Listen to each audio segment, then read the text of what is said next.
ભેદ ભારત। એ ભેદ ભારત નામની સાહેબ એકવાર પુસ્તક લઈ લેજો।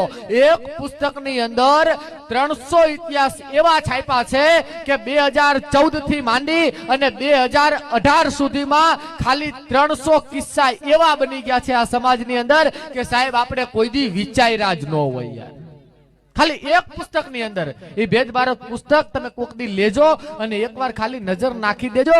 ખાલી જય ભીમ કહેવાથી કાંઈ થતું નથી, પણ સમાજની અંદર જે અત્યાચાર થાય છે એની સામું એકવાર એ ત્રણ વસ્તુ તો કહીને ગયો છે। શિક્ષિત બનો, સંગઠિત બનો અને આવી દશા આવે ને ત્યારે સંઘર્ષ કરો સાહેબ, નકર કોઈ બેઠું બજારમાં ન બોલાવે યાર। વિચાર તો કરો, ખાલી એક દલિત નો દીકરો સાહેબ તમે વિચાર કરી લો સાહેબ, એક લાખ રૂપિયાનું ઘોડું એની પાસે ન હોય નો રાખીએ કે?